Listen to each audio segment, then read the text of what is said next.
Faye's tears stream down her blue-tinged cheeks as she huddles on Nathan Cook's bed, her Denobulan body racked with unfamiliar sensations. The human's touch, moments ago electric and enticing, now leaves her trembling and overwhelmed. "I don't understand," Nathan says, his voice tight with concern. He reaches for her, then thinks better of it, his hand hovering uncertainly. "What's happening? Should I call someone?" Before Faye can respond, the cabin's comm system crackles to life. "Medical emergency in cabin 327, Dr. Elena Petrova's voice rings out, crisp and authoritative. "I'm on my way." The door hisses open, admitting the ship's medical officer. Dr. Petrova's eyes widen as she takes in the scene. The disheveled bed, Nathan's state of undress, and Faye's obvious distress. She moves swiftly to Faye's side, medical tricorder already whirring. "Extreme hormonal imbalance," Dr. Petrova mutters, frowning at the readings. "Neurotransmitter levels off the charts. What exactly were you two doing?" Nathan flushes, stammering out an explanation. As he speaks, Dr. Petrova's expression grows increasingly grave. "This is unprecedented," she says, tapping her comm badge. "Bridge, we have a situation. Possible physiological incompatibility between humans and Denobulans. We need to implement containment protocols immediately." Alarms blare throughout the galactic Voyager as Captain Marcus Steele's voice echoes through the ship-wide comm system. "Attention all passengers and crew. This is not a drill. We are initiating emergency protocols. Please remain in your current locations until further notice." In the captain's ready room, Ambassador Jareth Williams paces, his usual diplomatic composure cracking. "This is a disaster, Marcus. Do you have any idea how many couples are aboard for the Cosmic Connections voyage? If word gets out about these complications, it could derail years of human-Denobulan relations." Captain Steele nods grimly. "I'm aware, Jareth. That's why I've ordered a communications blackout. Nothing gets in or out without my express authorization." Meanwhile, in the ship's bustling medical bay, other mixed couples begin flooding in, reporting similar issues. Panic spreads like wildfire through the crowded room. Dr. Petrova and her team work frantically, trying to understand and mitigate the physiological differences causing such havoc. Nathan, guilt-ridden and confused, seeks out his friend Dr. Victor Reeves in the astrophysics lab. "Vic, I need your help. Something's gone terribly wrong with Faye, and I think I'm responsible." As Victor listens to Nathan's account, his scientific curiosity piqued despite the gravity of the situation. Security Chief Commander Aisha Khoury strides into the lab. "Dr. Reeves, Mr. Cook, I need you both to come with me. The captain is convening an emergency meeting." In a private conference room, Ambassador Williams reveals classified information about a covert human Denobulan fertility research program. "This changes everything," Captain Steele says, his face grim. "We need to find a solution, and fast." As tensions rise throughout the ship, a group of Denobulan passengers, led by Cultural Attaché Bren, confronts the security team outside the medical bay. "We demand answers," Bren shouts, his facial ridges flushed with anger. "You cannot keep us in the dark about our own people's well-being." Captain Steele's voice once again fills the ship. "Attention all hands. We are altering course to the nearest space station with advanced medical facilities. ETA 12 hours. As the announcement ends, Nathan's personal comm device chirps with an incoming encrypted message. The sender is unknown, but the subject line makes his blood run cold. "The truth about human Denobulan relations and why your girlfriend is crying." With shaking hands, Nathan opens the message, unaware that its contents will change the course of interstellar diplomacy forever. Nathan's hands trembled as he opened the encrypted message, his eyes scanning the contents rapidly. His breath caught in his throat as he absorbed the shocking information. Without a word, he bolted from his quarters, leaving a confused Dr. Reeves behind. Minutes later, Nathan found himself in a dimly lit observation deck, his heart pounding as he waited for the mysterious source to appear. The door hissed open, revealing a hooded figure who cautiously approached. "Are you the one who sent the message?" Nathan whispered, his voice barely audible over the low hum of the ship's engines. The figure lowered its hood, revealing the face of a Denobulan woman. "Dr. Lyra Vex," she introduced herself, her eyes darting nervously around the empty room. We don't have much time.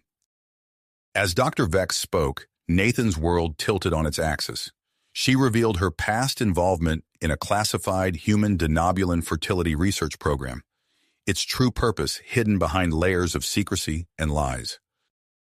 The program wasn't about fostering better relations between our species, Dr. Vex explained, her voice tight with suppressed emotion. It was about creating human Denobulan hybrids for military applications. Nathan's mind reeled as he tried to process this information. But what does this have to do with what's happening now, with Faye and the others? Dr. Vex's expression darkened. The program was shut down due to ethical concerns, but not before certain modifications were made to Denobulan physiology. The crisis you're experiencing now is a direct result of those changes. She handed Nathan a data chip, her fingers lingering for a moment, as if reluctant to part with the information. This contains everything I know about the program and the physiological alterations. It's the key to understanding what's happening and potentially fixing it. Nathan clutched the chip, his mind racing. I need to get this to the captain immediately. He sprinted through the corridors, ignoring the confused looks from crew members and passengers alike. Breathless, he burst into Captain Steele's ready room, where the captain and Ambassador Williams were engaged in a heated discussion. Captain, Ambassador, Nathan panted, holding up the data chip. You need to see this. As the information from Dr. Vex's chip was displayed, the atmosphere in the room grew increasingly tense. Captain Steele's face hardened into a mask of fury, while Ambassador Williams seemed to shrink in on himself. Did you know about this, Jareth? Captain Steele demanded, his voice dangerously low. The ambassador's hesitation was answer enough. I knew of the program's existence, but not its full scope. I swear, Marcus, I had no idea it had gone this far. Captain Steele's eyes hardened. You're confined to quarters until further notice, Ambassador. We'll deal with this later. He tapped his comm badge. Security, escort Ambassador Williams to his quarters and initiate a ship-wide lockdown. As Williams was led away, Captain Steele turned to Nathan. Mr. Cook, I need you to take me to your source immediately. We need every scrap of information we can get. Meanwhile, in the medical bay, Dr. Petrova and her team worked feverishly to understand the data provided by Dr. Vex. The renegade scientist's expertise proved invaluable as they raced to develop a solution. We're creating a nanite treatment, Dr. Petrova explained to the anxious couples crowding the medical bay. It should temporarily alter Denobulan physiology to be more compatible with humans. But I must stress, this is experimental and not without risks. As word of the potential treatment spread, hope began to replace fear among the affected passengers. However, not everyone aboard the Galactic Voyager was interested in a peaceful resolution to the crisis. In a shadowy corner of the ship's lounge, a group of humans huddled together, speaking in hushed tones. At their center stood Gerald Hawthorne, a well-dressed man with cold eyes and a cruel smile. This is the opportunity we've been waiting for, Hawthorne whispered to his followers. We can use this crisis to drive a wedge between humans and Denobulans once and for all. Unbeknownst to Hawthorne and his cohorts, Commander Aisha Khoury's security team had already identified them as a potential threat. Hidden cameras and listening devices captured every word of their plot. Keep them under constant surveillance, Khoury ordered her team. I want to know their every move, but do not engage unless absolutely necessary. We can't risk tipping our hand. As the Galactic Voyager adjusted its course towards the nearest space station with advanced medical facilities, a new complication arose. The ship's long-range sensors detected an approaching vessel. Sir, the tactical officer reported, we're being hailed by a Denobulan warship. It's the DSS Torel. Captain Steele exhaled slowly, steeling himself for what promised to be a delicate diplomatic dance. On screen, he commanded. The stern face of a Denobulan captain filled the view screen. This is Captain Thraz of the DSS Torel. You will explain your sudden course change and communications blackout immediately, or we will be forced to take action. As Captain Steele carefully navigated this new challenge, Nathan made his way to the medical bay. His heart raced as he approached Faye's bed, unsure of how she would react to his presence. Faye's eyes lit up as she saw him, a weak smile gracing her features. Nathan, she whispered, reaching out for his hand. I heard what you did. Thank you for uncovering the truth. Nathan gently took her hand, his throat tight with emotion. Faye, I'm so sorry for what happened, but I promise you we're going to fix this, whatever it takes. Dr. Petrova approached them, her face a mixture of hope and concern. We're ready to begin testing the nanite treatment, she announced. But we need a human volunteer to ensure it's safe for both species. Without hesitation, Nathan stood up. I'll do it, he declared, his eyes never leaving Faye's. I'll be your test subject. As Nathan prepared for the experimental treatment, Dr. Reeves burst into the medical bay, his eyes wild with excitement. I've found something, he exclaimed, waving a data pad. A potential long-term solution that could permanently reverse the incompatibilities.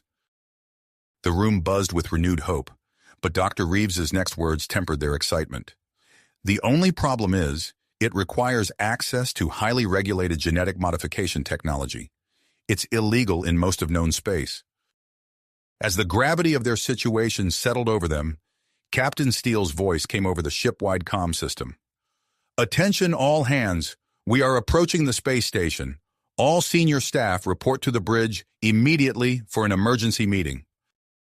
The crew of the Galactic Voyager braced themselves for the crucial decisions that lay ahead, knowing that their next actions could alter the course of interstellar relations forever.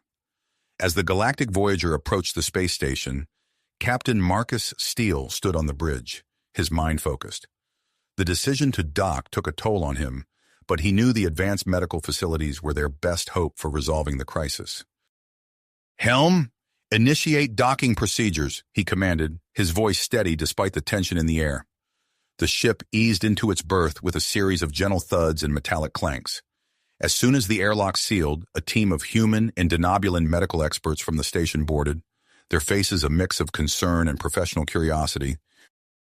Dr. Elena Petrova greeted them in the main hangar, her usually immaculate appearance somewhat disheveled from hours of nonstop work. Thank you for coming, she said, leading them towards the medical bay. We have a complex situation on our hands. Among the new arrivals was Dr. Zarek, a tall Denobulan with piercing green eyes and an air of quiet authority. He fell into step beside Dr. Petrova, asking pointed questions about the nature of the physiological incompatibilities they'd encountered. Meanwhile, in a sealed section of the medical bay, Nathan lay on a biobed, his body tense as Dr. Lyra Vex prepared to administer the experimental nanite treatment. Faye stood nearby, her fingers intertwined with Nathan's, her eyes never leaving his face. Are you ready? Dr. Vex asked, holding a hypospray filled with a shimmering silver liquid. Nathan nodded, his throat too dry to speak. As the nanites entered his bloodstream, he gasped, his back arching off the bed. Faye's grip on his hand tightened as she watched, her heart racing. Nathan, she whispered, her voice trembling, are you okay? He couldn't respond, his body racked with tremors as the nanites began their work. Dr. Vex monitored his vitals closely, her brow furrowed in concentration.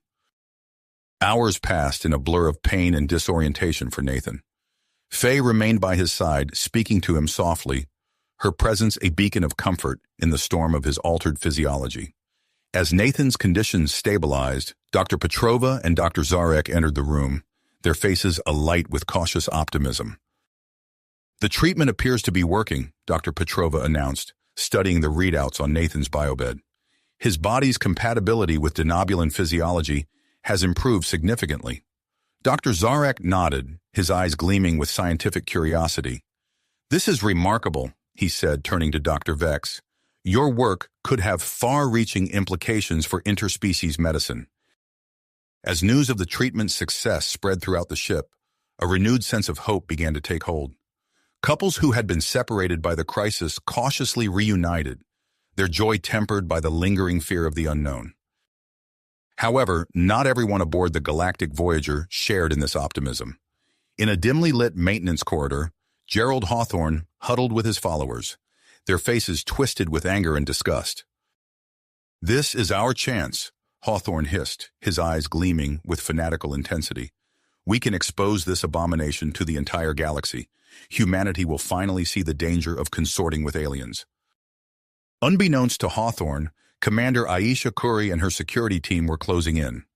They moved silently through the ship's corridors, their movements coordinated with practiced precision. As Hawthorne and his group made their way to the communications center, Khoury's team shadowed them, waiting for the perfect moment to strike. The tension built with each passing second, the fate of human-Denobulan relations hanging in the balance. In the medical bay, Dr. Zarek's eyes widened as he studied the results of Nathan's latest genetic scan. "This is unexpected," he murmured, his fingers flying over the console as he delved deeper into the data. Dr. Petrova looked up from her own work, intrigued. "What have you found?" "There's a unique genetic marker in Mr. Cook's DNA," Dr. Zarek explained, his voice filled with excitement. "It appears to be the key to his successful compatibility with Denobulan physiology. And if I'm not mistaken, this marker suggests a connection between our species that predates known history." As the implications of this discovery began to sink in, alarms blared throughout the ship. Commander Khoury's voice crackled over the comm system. "Security alert. All personnel, we have intruders attempting to access the main server room. This is not a drill. I repeat, this is not a drill." In the server room, Hawthorne's fingers flew over the keyboard as he prepared to broadcast his message of hate to the galaxy. Just as he was about to hit the final command, the door burst open and Commander Khoury stormed in, her phaser trained on Hawthorne. "Step away from the console," she ordered, her voice cold and unyielding. Hawthorne's hand hovered over the keyboard, his eyes darting between Khoury and the screen. For a moment, the only sound was the hum of the servers and the rapid breathing of the human supremacists. Then, in a blur of motion, Khoury launched herself across the room, tackling Hawthorne to the ground. The console sparked as stray phaser fire hit it, cutting off the transmission before it could begin. As Khoury's team secured Hawthorne and his followers, Captain Steele's voice echoed through the ship. "All senior staff, report to the bridge immediately. We have a situation that requires our immediate attention." The crew of the Galactic Voyager converged on the bridge, their faces a mix of exhaustion and tenacity. As they assembled, Captain Steele stood before them, his expression grave. "We've managed to contain the immediate threat," he began, "but we now face a greater challenge. The truth about the human Denobulan fertility program in this crisis is at risk of exposure. We need to decide, here and now, how we're going to address this situation with our passengers, the space station, and the approaching Denobulan warship." The senior staff exchanged glances, the weight of the decision palpable in the air. As they began to discuss their options, the future of human Denobulan relations hung in the balance, with the potential to reshape the political landscape of the galaxy. The tension on the bridge was palpable as Captain Steele prepared to address his crew and passengers. He took a deep breath, steeling himself for the difficult task ahead. Just as he opened his mouth to speak, a shrill alarm cut through the air. "Captain," the tactical officer called out, his voice urgent. "The DSS Taral is initiating an emergency docking procedure with the space station." Steele's brow furrowed. "What's their reason?" "They're citing a critical malfunction in their life support systems, sir." The captain's fist tight. "Understood. Postpone my address. We need to focus on managing this potential crisis." As the Denobulan warship maneuvered into position, the Galactic Voyager's crew sprang into action. Engineering teams stood ready to assist, while security personnel maintained a watchful eye on the docking process. With a series of metallic clanks and hisses, the DSS Taral successfully docked. The airlock cycled open, revealing a delegation of Denobulan officials led by a tall, imposing figure with piercing eyes and an air of authority. "Admiral Thax," Captain Steele greeted, extending his hand. "Welcome aboard the Galactic Voyager." The Denobulan admiral ignored the outstretched hand, his gaze sweeping across the assembled crew. "Captain Steele, I'm afraid I must inform you that our ship's malfunction was a necessary deception." Steele's eyes narrowed. "Explain yourself, Admiral." "We've received disturbing reports of physiological incompatibilities between humans and Denobulans aboard your vessel," Thax stated, his voice cold. "I demand a full briefing on the situation and immediate access to all medical data and research conducted here." As tensions rose on the bridge, activity in the medical bay reached a fever pitch. Nathan and Faye, buoyed by the success of the nanite treatment, made a bold decision. "Are you sure about this?" Dr. Elena Petrova asked, her eyes darting between the couple. Nathan nodded, his hand firmly clasped in Faye's. "We're ready."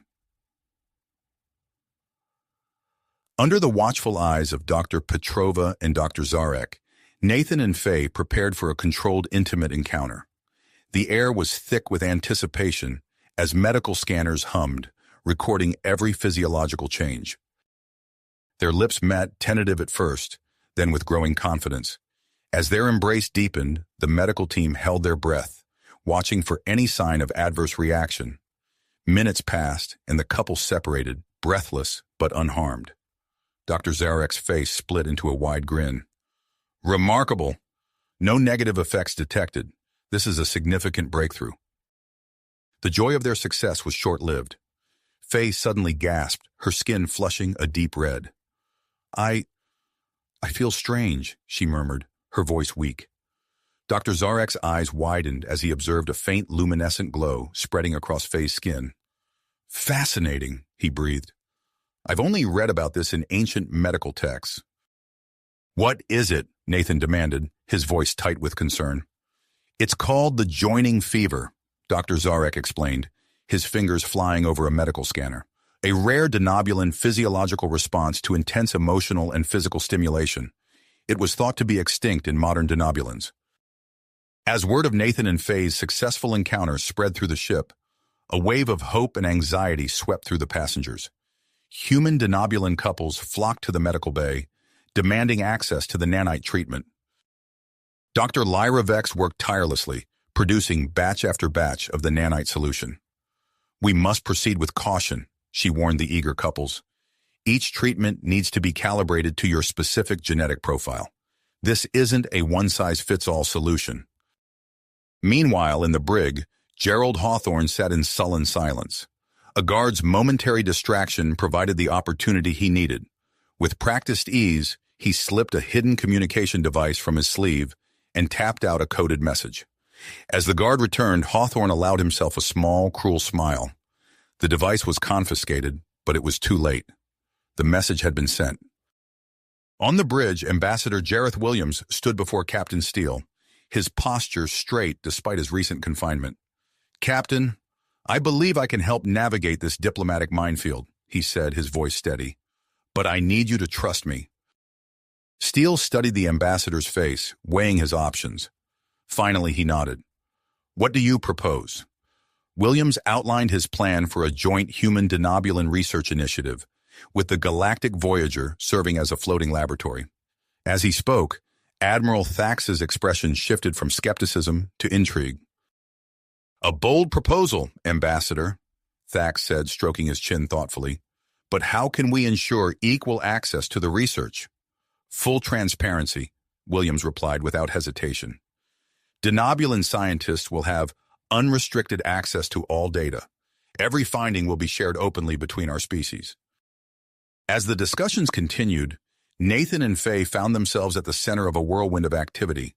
Dr. Zarek's hypothesis about Nathan's unique genetic marker had sparked intense interest among both human and Denobulan researchers. "We need to run more tests," Dr. Petrova explained, her eyes alight with scientific curiosity. "Your genetic profiles could hold the key to permanent human Denobulan compatibility." Nathan squeezed Faye's hand, meeting her gaze. "Whatever it takes," he said softly. "We're in this together." As preparations for departure began, the Galactic Voyager hummed with a new sense of purpose. The ship's lounges and recreation areas were rapidly being converted into additional laboratory space. Crew members and passengers alike pitched in, their previous divisions forgotten in the face of this new, shared mission. Captain Steele stood on the bridge, watching as the last supply shuttles docked with the ship. The vastness of space stretched out before them, filled with both promise and peril. As he gave the order to disengage from the space station, Steele couldn't shake the feeling that they were embarking on a journey that would change the course of human and Denobulan history forever. The Galactic Voyager slipped free of its moorings, its engines thrumming to life. As the stars streaked past the view screen, the ship's occupants prepared themselves for the challenges that lay ahead. The threat of Hawthorne's Earth-based associates loomed in the background, a shadowy presence that threatened to unravel everything they had worked for. In the medical bay, Nathan and Faye lay side by side on biobeds, their bodies connected to a dizzying array of sensors and monitors. Dr. Zarek and Dr. Petrova moved between them, their faces masks of concentration as they began the first of many experiments. The Galactic Voyager accelerated, leaving the space station behind. Its new mission had begun, carrying with it the hopes and fears of two species on the brink of a new era of understanding or conflict. The Galactic Voyager accelerated, leaving the space station behind. Its new mission had begun, carrying with it the hopes and fears of two species on the brink of a new era of understanding or conflict. As the ship entered Denobulan space, Captain Steele stood on the bridge, his eyes fixed on the monitor. The swirling colors of a massive solar storm filled the display, its beauty belying the danger it presented. "All hands, this is the captain." Steele's voice rang out over the ship's comm system. "We're about to encounter a severe solar storm. Brace for impact and report to emergency stations immediately."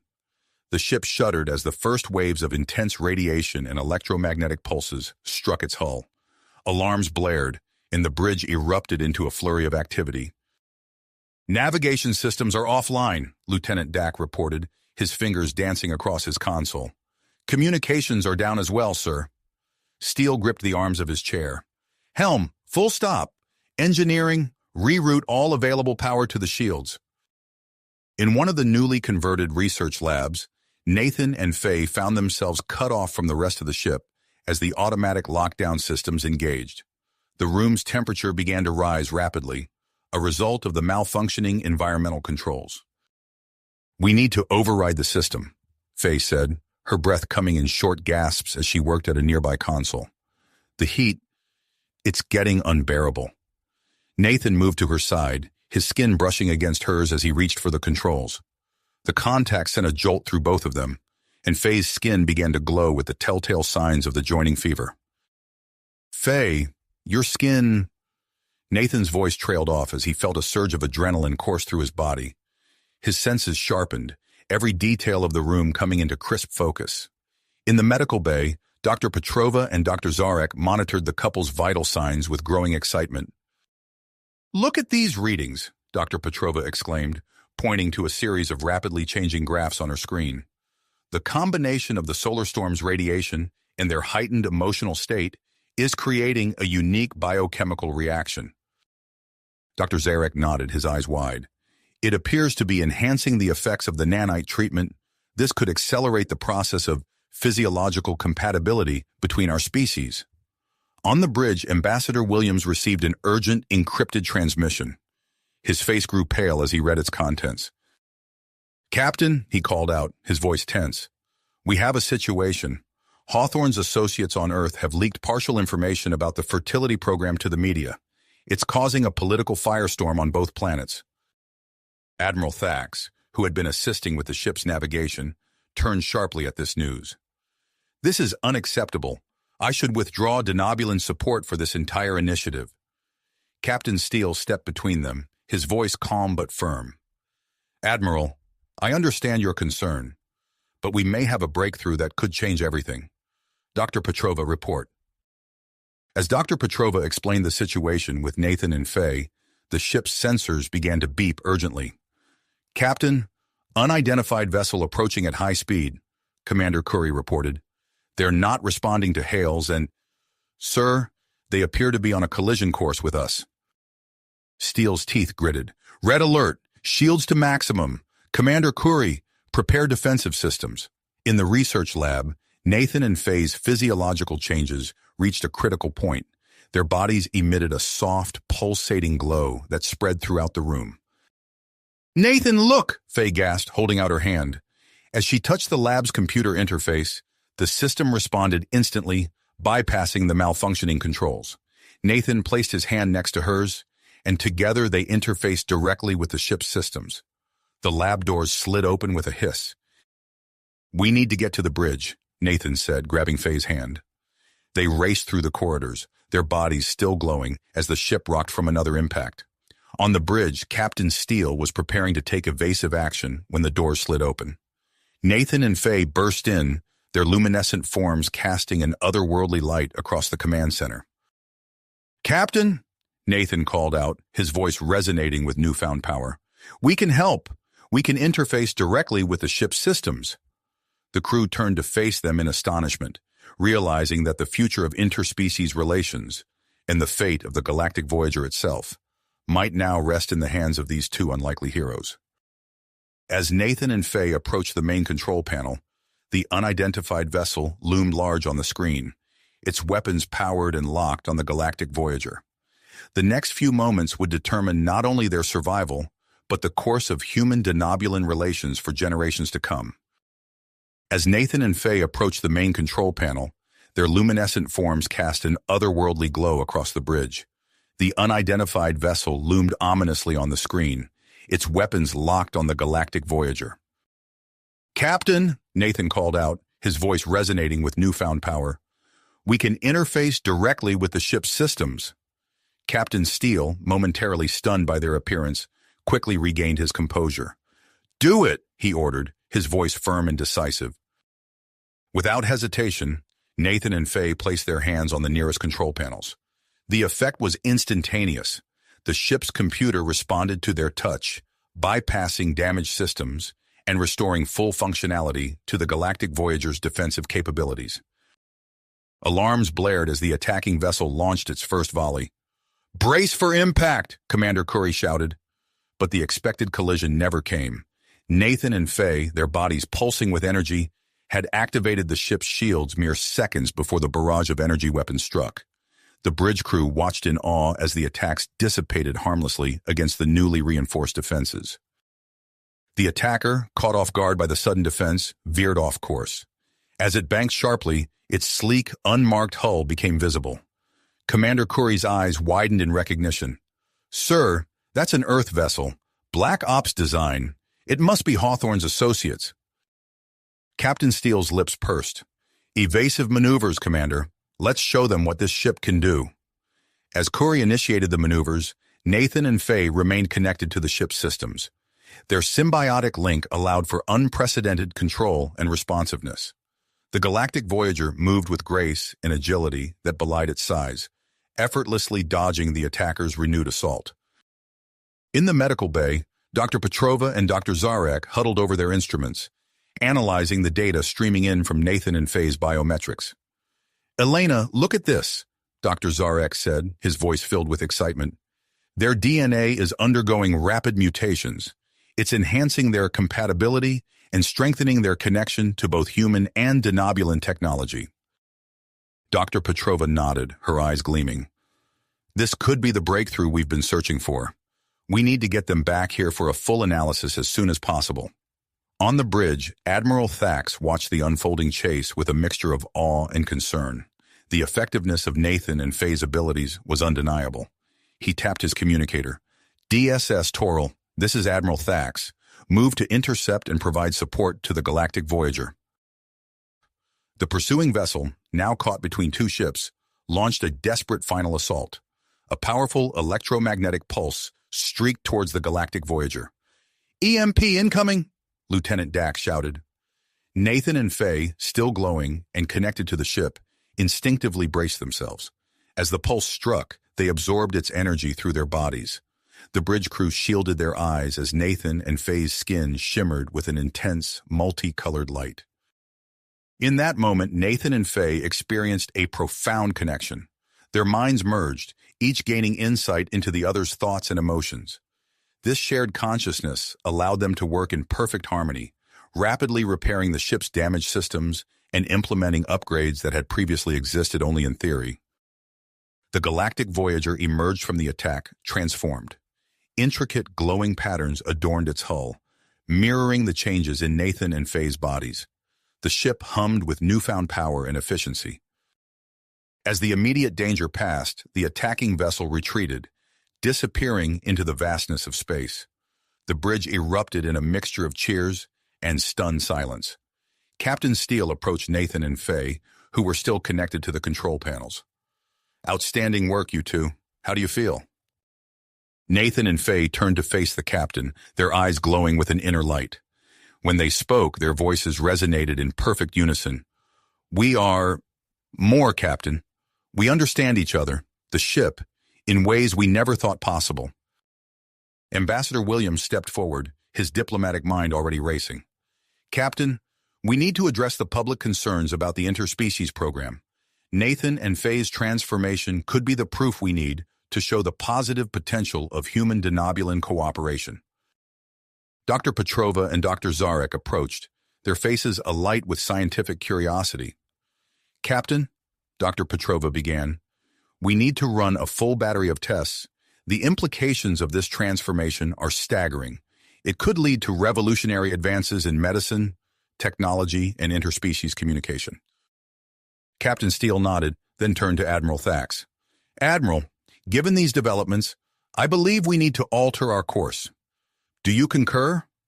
Admiral Thax stroked his chin thoughtfully. Agreed, Captain. We can't risk bringing Nathan and Faye to Denobula Prime in their current state. Not until we understand the full extent of their transformation. After a brief consultation, Captain Steele addressed the bridge crew. Set a new course. We're heading to the Denobulan research outpost in the Zeta Reticuli system.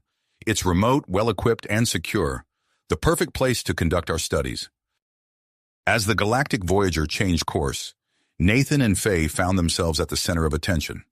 Their bodies continued to emit a soft glow, and they discovered they could now communicate telepathically. Nathan, Faye's voice echoed in his mind. What's happening to us? I don't know, Nathan replied silently, but we're in this together. Whatever comes next, we'll face it as one. The ship entered a dense asteroid field on the outskirts of Denobulan space. Nathan and Faye, still intimately connected to the ship's systems, prepared to navigate the treacherous terrain. As they guided the Galactic Voyager through the field, the crew watched in amazement at the precision and grace of their movements. Ahead lay the unknown, the full extent of Nathan and Faye's abilities, the reaction of both Earth and Denobula to these developments, and the future of interspecies relations. But for now, the Galactic Voyager pressed on, its glowing hull a beacon of hope and discovery in the vast expanse of space. Space. As the Galactic Voyager entered the dense asteroid field, Nathan and Faye's connection to the ship's systems proved invaluable.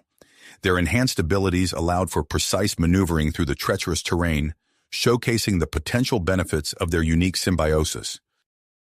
Captain Steele watched in awe as the couple guided the ship with unprecedented grace and efficiency. Incredible, he murmured, his eyes fixed on the main view screen. The bridge crew worked in hushed concentration, monitoring the ship's systems as Nathan and Faye navigated the field. Massive asteroids loomed on all sides, some large enough to dwarf the Galactic Voyager. Yet the ship weaved between them with ease, its movements fluid and precise. However, as they progressed deeper into the asteroid field, the strain of maintaining such a deep connection began to take its toll on Nathan and Faye. Their luminescent glow intensified, pulsing with an otherworldly energy that filled the bridge. Lieutenant Dax's console suddenly erupted in a shower of sparks. Captain, we're experiencing interference with our sensor arrays. Captain Steele turned to Nathan and Faye, noticing the pain etched on their faces. Status report, he demanded. Nathan's voice came out strained.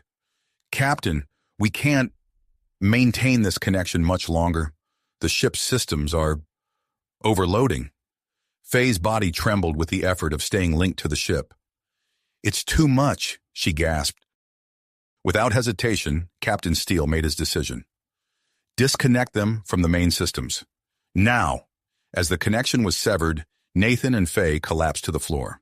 Dr. Petrova and Dr. Zarek rushed to their side, medical scanners whirring. We need to get them to the medical bay immediately, Dr. Petrova announced, her voice tight with concern. As Nathan and Faye were rushed off the bridge, Captain Steele turned to face the view screen. The Galactic Voyager was now in the heart of the asteroid field, surrounded by floating behemoths of rock and ice. Commander Curry, take manual control. Get us through this field, Steele ordered, his eyebrows furrowed. In the medical bay, Dr. Petrova and Dr. Zarek worked feverishly to stabilize Nathan and Faye. The couple lay on adjacent biobeds, their bodies still emitting a soft glow.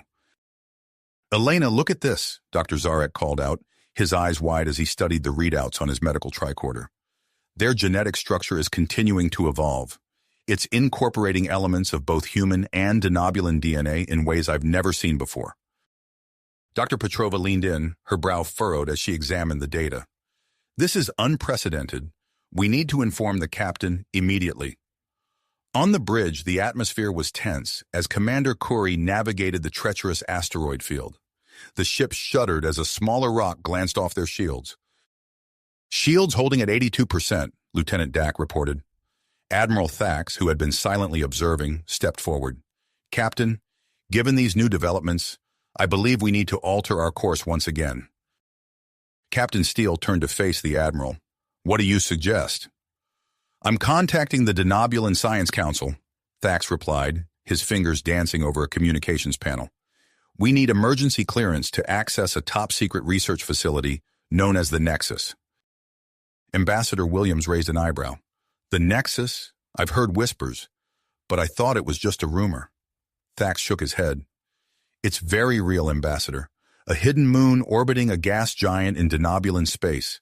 It houses some of the most advanced genetic engineering technology in the quadrant. If anyone can help stabilize Nathan and Faye's condition, it's the scientists there." As the ship emerged from the asteroid field, a new set of coordinates appeared on the navigation console. The Galactic Voyager altered course, heading deeper into Denobulan space. Hours later, as they approached the coordinates of the Nexus, the ship's sensors detected multiple vessels approaching at high speed. "Sir, we've got company," Commander Curry announced. "A Denobulan defense fleet is on an intercept course." The view screen flickered to life, revealing the stern face of a Denobulan military officer. "This is Commander Lorix of the Denobulan Defense Force. Galactic Voyager, you are entering restricted space. Identify yourselves and state your purpose immediately." Captain Steele stepped forward. "I'm Captain Jonathan Steele of the Galactic Voyager. We're on a joint human Denobulan mission and have been granted emergency clearance to access the Nexus facility." Commander Lorix's eyes narrowed. "We've received no such authorization. Prepare to be boarded. Your human test subjects will be transferred to a Denobulan vessel for quarantine and study." "Absolutely not," Steele replied, his voice firm. "Nathan and Faye remain under our protection and care." The tension on the bridge was palpable as the two ships faced off.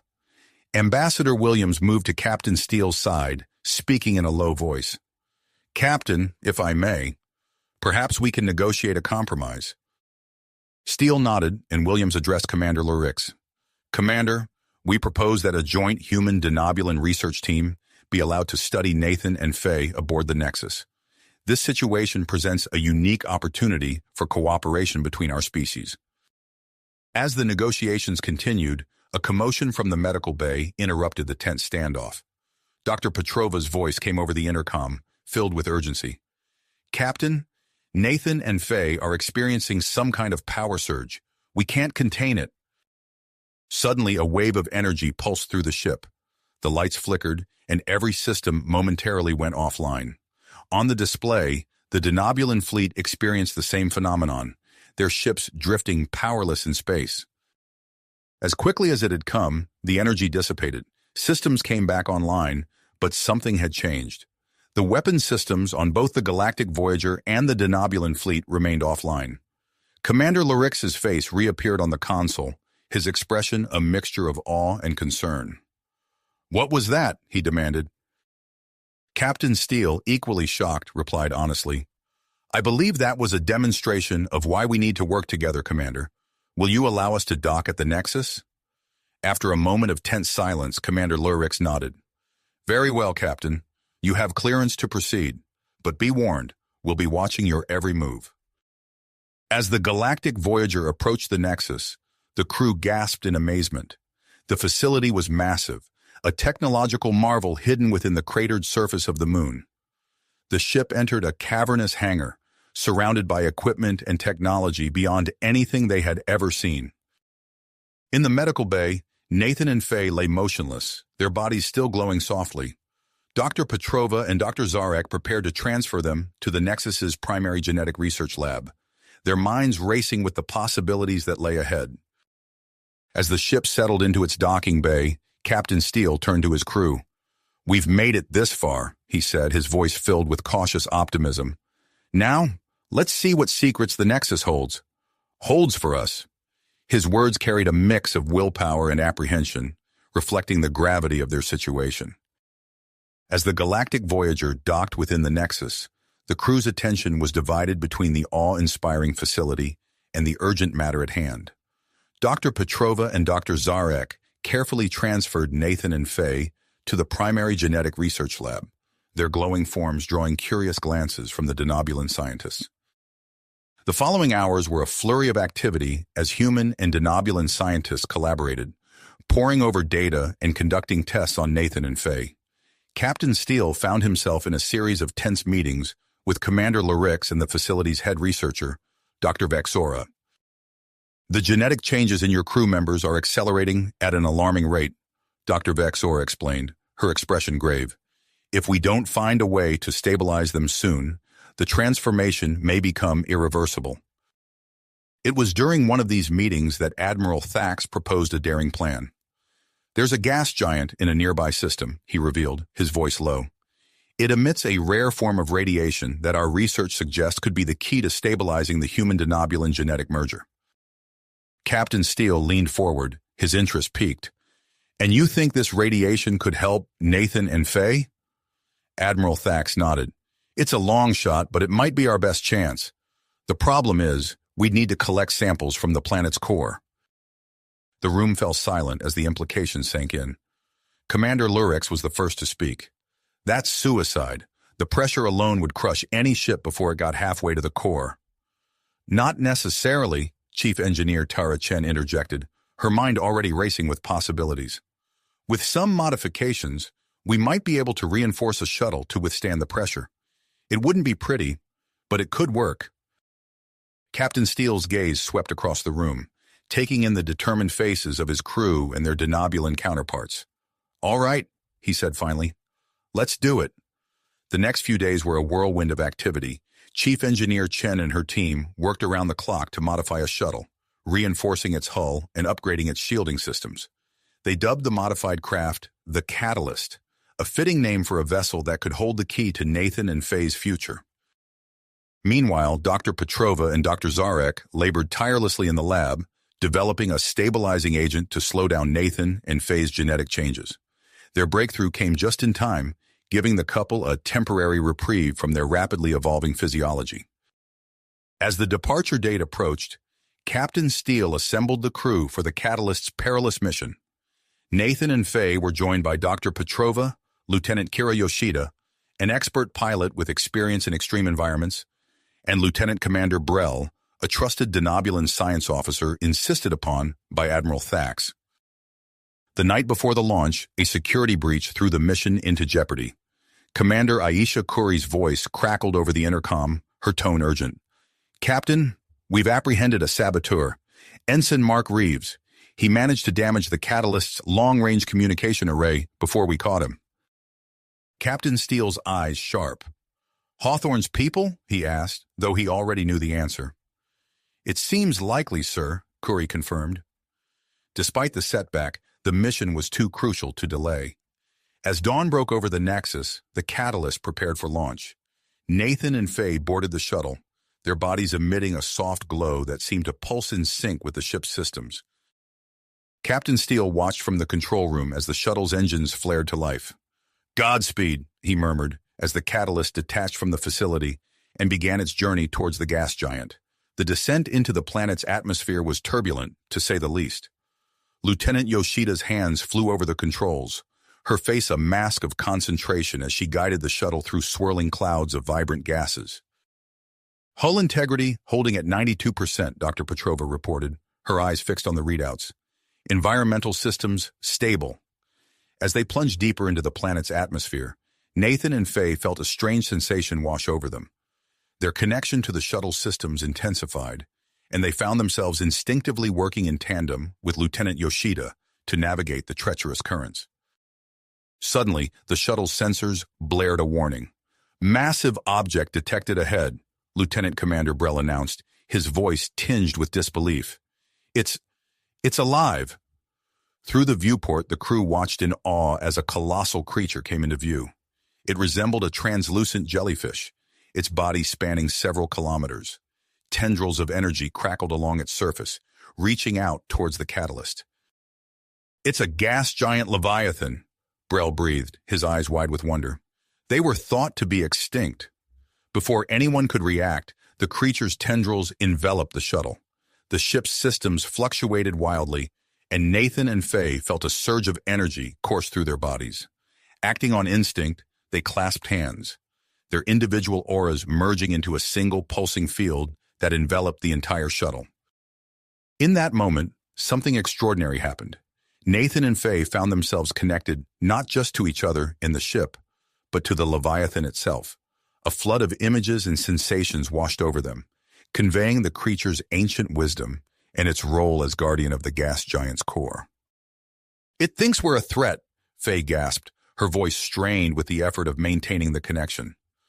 Dr. Petrova and Lieutenant Commander Brel worked frantically to analyze the data streaming in from this unexpected interaction. "We need to convince it we mean no harm," Brel urged. Faye closed her eyes, concentrating with all her might. She projected a series of mental images to the Leviathan, showing their mission, their purpose, and the potential benefits for both humans and Denobulans. For a tense moment, nothing happened. Then slowly the creature's tendrils began to loosen their grip on the shuttle. A sense of understanding flowed through the connection, and the Leviathan began to guide them towards a safe passage to the planet's core. With the Leviathan's help, the catalyst pushed deeper into the gas giant, approaching a swirling vortex of energy at its heart. The shuttle's sensors detected high concentrations of the rare radiation they sought, but warning alarms blared as the gravitational forces threatened to tear the vessel apart. Nathan and Faye exchanged a look, their bodies now pulsing with an otherworldly energy. They knew what had to be done. "We need to go out there," Nathan said, his voice resonating with newfound power. "We're the only ones who can withstand the conditions and collect the radiation directly." As the crew prepared the specialized environmental suits, tension filled the air. The success of their mission in the future of human-Denobulan relations hung in the balance. Nathan and Faye stepped into the airlock, their transformed bodies humming with energy. Lieutenant Yoshida's voice came over the comm as the outer door began to open. "Good luck out there. We'll be monitoring your vitals and ready to pull you back at the first sign of trouble." The airlock hissed open, revealing the swirling maelstrom of the gas giant's core. Nathan and Faye took a deep breath, their hands intertwined, and stepped out into the unknown. Swirling maelstrom of the gas giant's core. Nathan and Faye stepped out into the turbulent atmosphere, their bodies immediately buffeted by intense currents of superheated gas. The environmental suits strained under the immense pressure, alarms blaring as the systems struggled to compensate. Instinctively, Nathan and Faye reached for each other. As their hands clasped, their individual auras merged into a single pulsating field of energy that enveloped them both. This protective bubble supplemented their suit's defenses, allowing them to withstand the extreme conditions. "Incredible," Nathan's voice crackled over the comm. "It's like we're one with the planet." Faye nodded, her eyes scanning the chaotic environment. "I can sense the radiation we're looking for. It's calling to us." They pushed forward, guided by an inexplicable pull towards their target. The swirling gases parted before them, revealing glimpses of the planet's inner workings.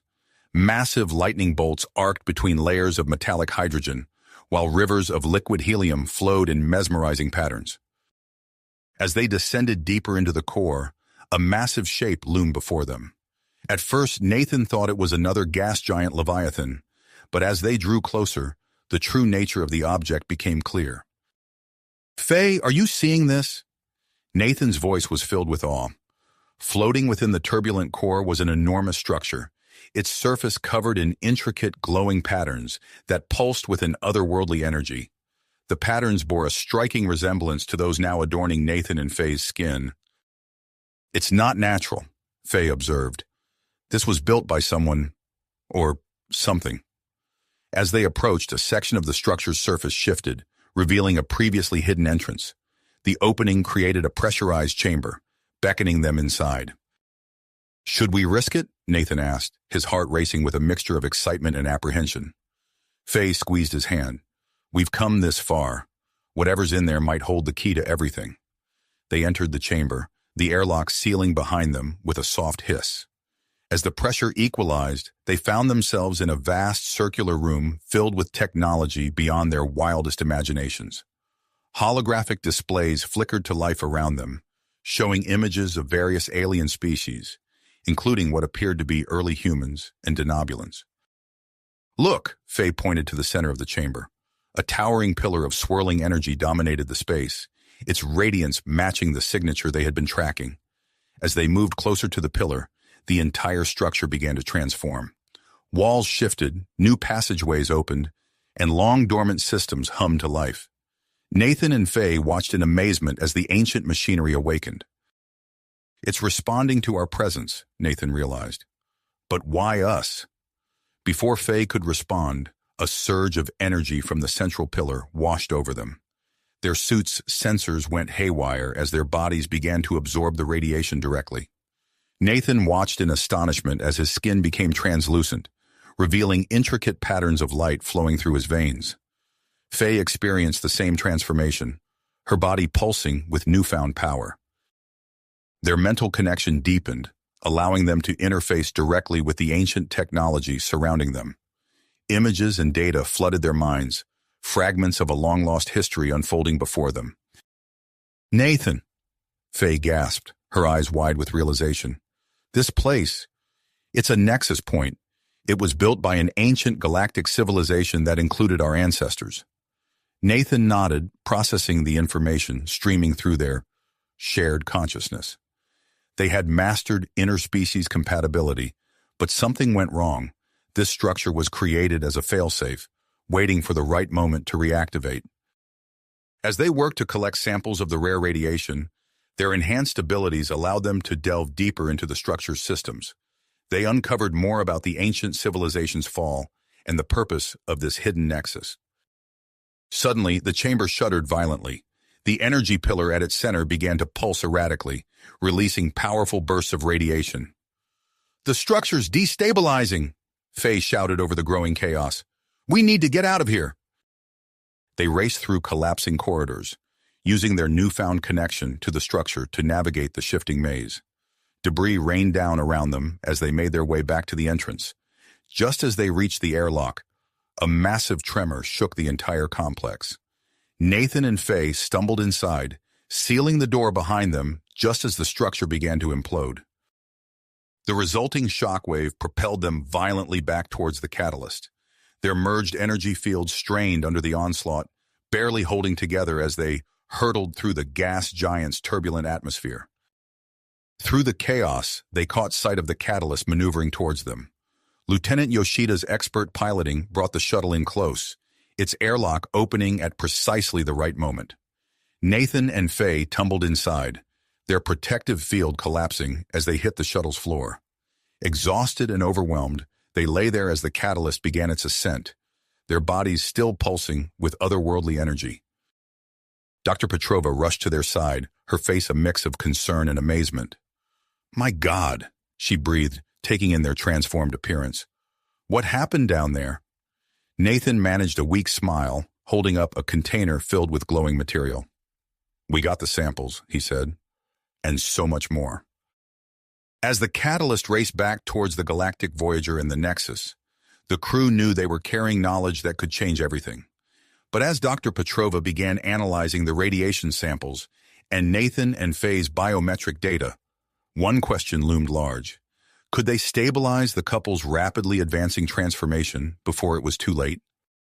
Too late. The words hung in the air as Dr. Petrova's face contorted with concern. She turned to Lieutenant Commander Brell, her voice tight with urgency. "We need to get them to the advanced medical bay on the Galactic Voyager immediately. Their condition is deteriorating rapidly." As if to emphasize her point, Nathan's body flickered, becoming translucent for a moment before solidifying again. Faye let out a gasp of pain, her skin pulsing with waves of ethereal light. Lieutenant Yoshida's hands flew over the controls, pushing the catalyst to its limits as they raced back to the Galactic Voyager.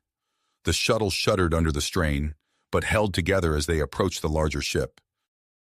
Galactic Voyager, this is the catalyst requesting emergency docking procedures, Brell called out over the comm. We have a critical medical situation. The response was immediate. Understood, Catalyst. Prepare for expedited docking sequence. As soon as the airlock sealed, a medical team rushed in. They carefully transferred Nathan and Faye onto hover gurneys, their bodies now phasing in and out of physical reality at an alarming rate. Dr. Petrova clutched the container of radiation samples as she hurried alongside the gurneys. We need to get these to the lab immediately, she shouted to a nearby assistant. And someone contact Dr. Zarek. We're going to need his expertise.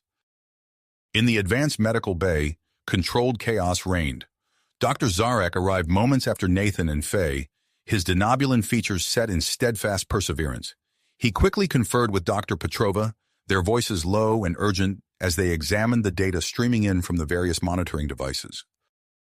Their genetic structure is unraveling, Dr. Zarek muttered, his fingers flying over a holographic display. We need to stabilize them now, or we'll lose them completely. Dr. Petrova nodded, already moving towards a large cylindrical device in the center of the room. I have an idea, she said, her voice steady despite the tension etched on her face. We can use the radiation samples to create a containment field. If we calibrate it correctly, it might halt the deterioration. As the medical team worked feverishly to set up the equipment, Nathan and Faye's bodies continued to flicker and distort. Their hands remained clasped, a silent testament to their connection even in this moment of crisis. Containment field ready, an assistant called out. Dr. Petrova took a deep breath. Initiating radiation saturation now. A soft hum filled the air as the cylindrical device came to life. A shimmering field of energy enveloped Nathan and Faye, bathing them in a glow that matched the pulsing light beneath their skin. For a moment, nothing seemed to change. Then slowly their bodies began to stabilize. The erratic phasing slowed, then stopped entirely. A collective sigh of relief rippled through the medical bay, but the relief was short-lived. As they watched, Nathan and Faye's bodies began to shift and merge, their individual forms blurring together like watercolors on a canvas. What's happening? Dr. Zarek exclaimed, his eyes wide with a mixture of fascination and horror. Before their eyes, Nathan and Faye's bodies coalesced into a single, androgynous form. The new being pulsed with energy, its skin a swirling pattern of human and Denobulan characteristics. Incredible, Dr. Petrova breathed, stepping closer to examine the merged entity. It seems the radiation has caused a complete fusion of their genetic structures. The being's eyes fluttered open, revealing irises that swirled with an otherworldly light. It sat up, movements fluid and graceful, and looked around the medical bay with an expression of wonder. Nathan? Faye? Dr. Zarek ventured, approaching cautiously. The being turned to him, a smile playing at its lips. When it spoke, its voice was a harmonic blend of Nathan and Faye's individual tones. We are both, and neither. We are something new. Dr. Petrova stepped forward, her scientific curiosity overriding her initial shock. Do you have a name? How should we address you? The being considered for a moment. We are one, yet two. You may call us Nafi. As if to demonstrate its newfound abilities, Nafi reached out and touched a nearby console. The screen came to life, data scrolling faster than the human eye could follow. We can see everything, Nafi murmured. The ship's systems, the data networks. It's all open to us. Alarms began to blare throughout the medical bay as Nafi delved deeper into the Galactic Voyager's systems. Security protocols that had stood for years crumbled in seconds under Nafi's touch. We've found something, Nafi announced, their voice tinged with a mixture of excitement and concern. Hidden files, encrypted data about the human Denobulan fertility program. Dr. Petrova and Dr. Zarek exchanged worried glances. Nafi, Dr. Petrova said cautiously, perhaps we should inform Captain Steele before... But Nafi was already shaking their head, eyes fixed on information only they could see. No time. There's a conspiracy. High-ranking officials from both Earth and Denobula. They've been working to prevent successful interspecies breeding. Before anyone could respond, a new alarm sounded. Lieutenant Commander Brell's voice came over the comm system, tight with urgency. Medical Bay, we're under attack. Someone's launched a massive cyber attack against both the Galactic Voyager and the Nexus. Nafi's eyes narrowed, their body tensing. We can stop them, they declared. And with that, Nafi's consciousness seemed to flow into the ship's systems, engaging in a virtual battle against the unseen attackers. As Nafi fought to protect the ship's data, Dr. Petrova noticed something alarming on her monitors. The radiation effect is wearing off, she said to Dr. Zarek. We don't have much time before they separate. Dr. Zarek nodded grimly. We need to extract as much information as we can before that happens. The knowledge Nafi has access to could be crucial. In the midst of the chaos, Captain Steele's voice boomed over the intercom. All hands, prepare for immediate departure. We're breaking orbit and setting a course for Earth. Whatever's happening, we need to take this information straight to the top. As the Galactic Voyager's engines roared to life, Nafi's eyes suddenly widened in alarm. We've found something else, they gasped. A weapon designed to forcibly separate human Denobulan hybrids. If used, it could... Nafi's words cut off as their body began to shimmer and split. No, they cried out, fighting to maintain their unified form. We need more time. Dr. Petrova rushed forward, her voice urgent. Nafi, quickly, transfer everything you've discovered to the main computer. We'll make sure the information isn't lost. As Nathan and Faye's individual forms began to reemerge, Nafi focused all their remaining energy on transmitting the crucial data. The medical bay's systems lit up like a Christmas tree, struggling to process the vast amount of information flowing through them. With a final, blinding flash of light, Nafi separated back into Nathan and Faye. They collapsed onto the medical bed, unconscious but alive, their hands still intertwined. Dr. Petrova and Dr. Zarek stood in stunned silence, the weight of what they'd just witnessed settling over them. The fate of human Denobulan relations, and perhaps the future of both species, now rested in the information Nafi had uncovered. As the Galactic Voyager leapt into warp, hurtling towards Earth in an uncertain future, one question hung in the air. What secrets lay hidden in the data Nafi had risked everything to reveal? Uncover.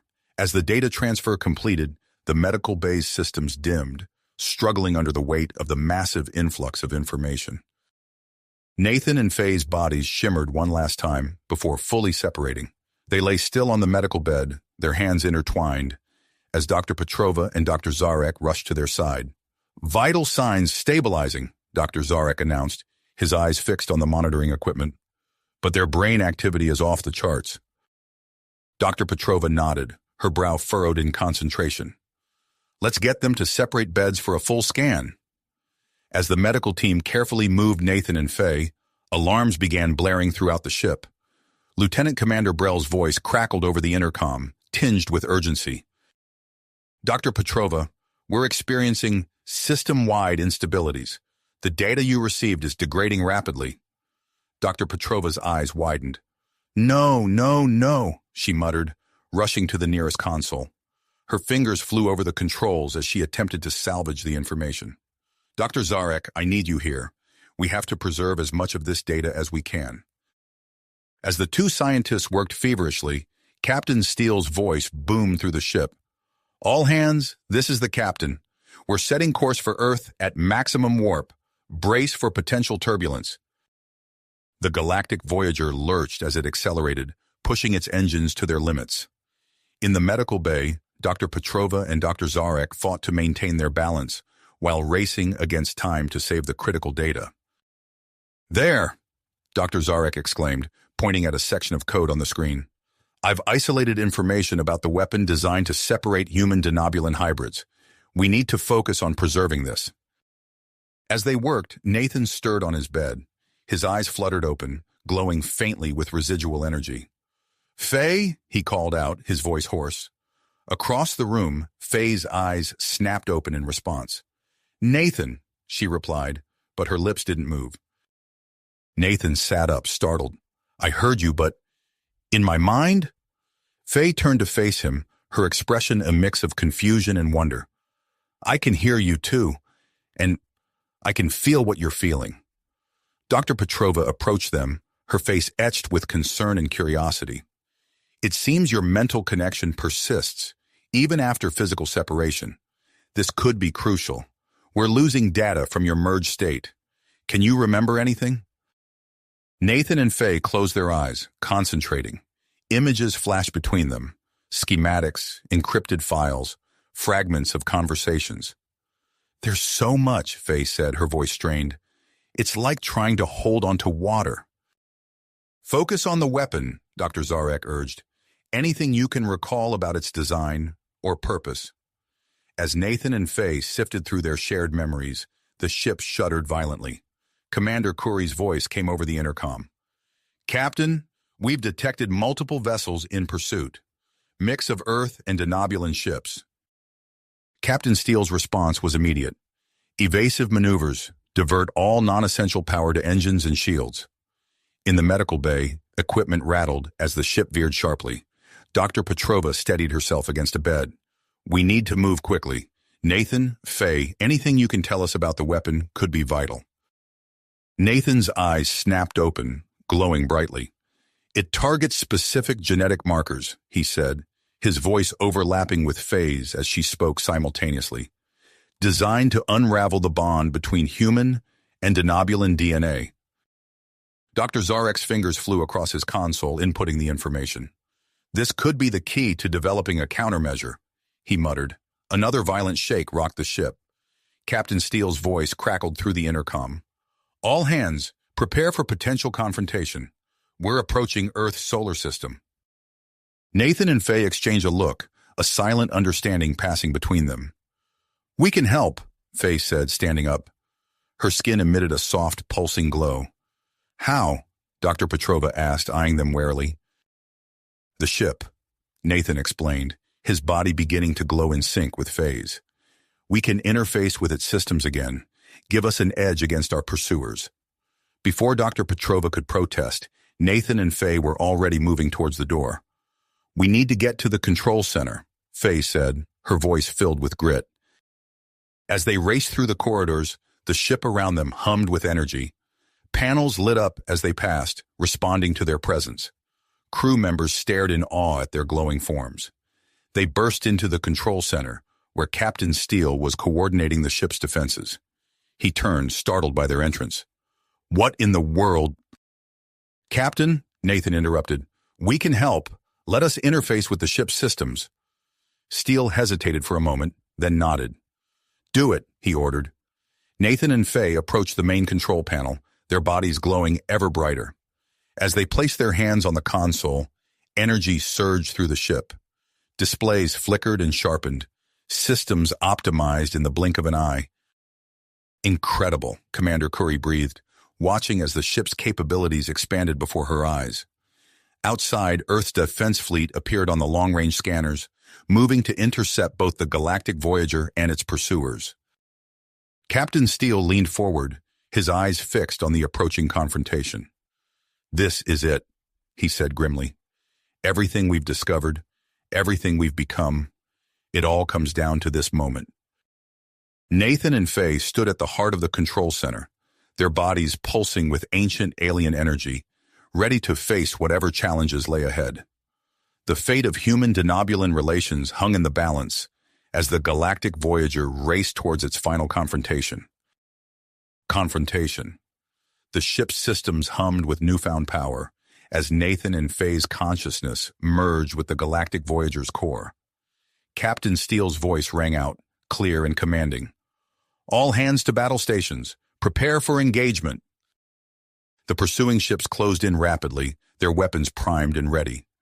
Nathan and Faye's combined consciousness flowed through the ship's circuitry, enhancing its capabilities beyond anything seen before. The control center blazed with an otherworldly light emanating from their glowing bodies. As the first barrage of weapons fire erupted from the conspirators' ships, Nathan Faye's merged consciousness reacted with lightning speed. The galactic Voyager executed a series of impossible maneuvers, twisting and turning through space with unnatural grace. Impossible, Commander Curry breathed, watching as enemy fire passed harmlessly through the space the ship had occupied mere moments before. Captain Steele leaned forward, his eyes fixed on the tactical display. "Return fire! Target their propulsion systems!" Nathan Fay complied instantly. The Galactic Voyager's weapons systems came alive, firing with pinpoint accuracy. Beams of energy lanced out, striking the pursuing ship's engines with surgical precision. One by one, the enemy vessels began to drift, their propulsion systems disabled without a single casualty. As the battle raged on, a new group of ships appeared on the long-range scanners. Commander Curry's eyes widened. "Captain, it's Earth's defense fleet." The fleet, led by the imposing figure of Admiral Helena Chen's flagship, quickly approached the conflict zone. A booming voice echoed through all communication channels. "This is Admiral Chen of Earth's Defense Fleet. I am ordering an immediate ceasefire. All ships stand down and prepare to be boarded." Captain Steele seized the moment. "Now's our chance. Open a channel to all ships, including the Earth and Denobulan governments.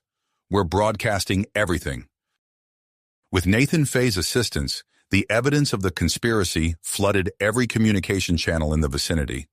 Encrypted files, detailed plans of the anti-hybrid weapon, and recorded conversations between high-ranking officials spread across the airwaves. The conspirators, realizing their plot had been exposed, made one final, desperate move. A sleek, dark ship broke formation, accelerating towards the Galactic Voyager. "Captain!" Commander Curry shouted. "They're preparing to fire the anti-hybrid weapon." Dr. Petrova's voice crackled over the intercom. "Captain, we've implemented Dr. Zarek's countermeasure. It's untested, but it's our only hope." The enemy ship fired, a beam of sickly green energy lancing towards the Galactic Voyager. For a heart-stopping moment, it seemed as if all was lost. Then, mere meters from the ship's hull, the beam struck an invisible barrier. It writhed and twisted before being redirected back towards the attacking vessels. The conspirators' ships shuddered as the redirected energy washed over them. Their systems flickered and died, leaving them drifting helplessly in space. As the immediate threat subsided, Nathan and Fay began to disengage from the ship's systems. Their bodies separated from the control consoles, still glowing faintly. But as they stepped away, a hidden program deep within the ship's computer core suddenly activated. A massive holographic projection materialized in the space between the assembled ships. It depicted scenes of various alien species working together in harmony, including early humans and Denobulans. The images shifted and changed, showing great achievements and moments of unity. As the projection faded, a final message appeared. "In unity lies the path to greatness.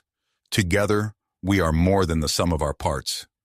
The control center fell silent, the weight of what they had just witnessed settling over everyone present. Captain Steele was the first to speak. "Commander Curry, status report." Curry shook herself out of her daze. "The enemy ships have been neutralized, sir. Admiral Chen is hailing us." "On screen," Steele ordered. Admiral Chen's face appeared, her expression a mix of awe and drive. "Captain Steele, I believe we have much to discuss. Prepare for my arrival. We'll be convening an emergency summit aboard the Galactic Voyager immediately." As the transmission ended, Nathan and Fay stumbled, the strain of their merged state finally catching up with them. Dr. Petrova rushed to their side, supporting them as they made their way to nearby chairs. "Are you all right?" she asked, concern evident in her voice. Nathan nodded weakly. "We're fine, just overwhelmed. There's so much we need to tell you." Fay reached out, taking Nathan's hand. Their skin glowed softly at the touch. "We remember everything now. The ancient civilization, their technology, their hopes for the future." Captain Steele approached them, his face solemn. "You two have just changed the course of history. I hope you're ready for what comes next." As if on cue, the ship's communication system chimed. "Captain," Commander Curry announced, "we're receiving transmissions from both Earth and Denobula. They're requesting to send representatives to the summit." Steele nodded. "Grant them clearance. It seems our mission has only just begun." Nathan and Fay exchanged a look. their unique bond allowing them to share their thoughts without words. They knew that the revelations of the past few hours were only the beginning. As delegates from Earth and Denobula prepared to board the galactic Voyager, the true impact of their discovery was about to unfold. If you finished this story, please subscribe and like the video. Then leave a comment that says, "I liked the story," and I will heart every single one of them. It really helps me.